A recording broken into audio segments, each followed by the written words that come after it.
Hello, my name's Catherine Meilak and I'm a geriatrician that works at Canterbury Hospital in East Kent in the UK.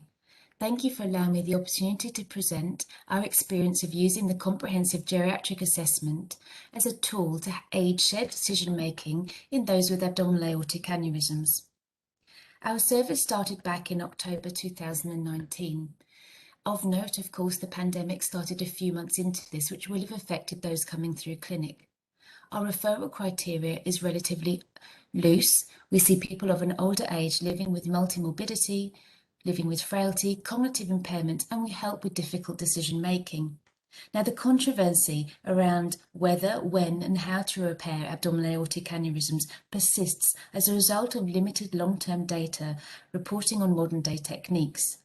And whilst we're awaiting this evidence, we need a practical solution to help our patients. And this has been made worse as a result of the pandemic, which has allowed waiting lists to grow ever longer. This diagram shows the results of the first 102 abdominal aortic aneurysm patients to come through our perioperative clinic.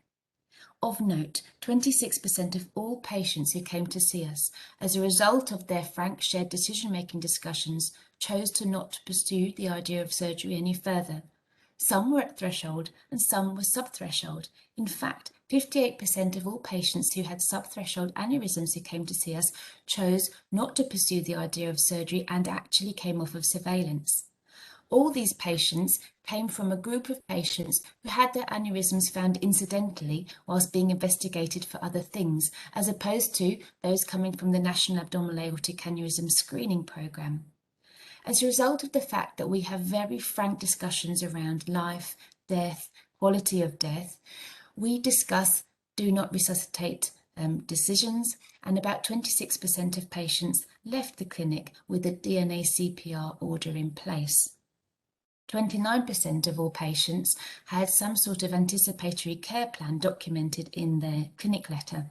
And we talk about putting in place anticipatory care medications such as morphine in their home environment so that in the event of rupture, they can be made comfortable at home rather than being admitted to hospital for an unnecessary and unwanted hospital admission. And patients are very grateful to us for having this conversation with them.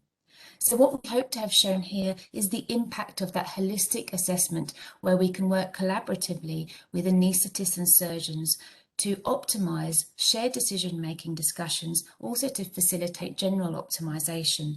And such approaches should be embedded as part of routine care for our aneurysm patients, which is even more important whilst we try to recover from the global pandemic. Thank you.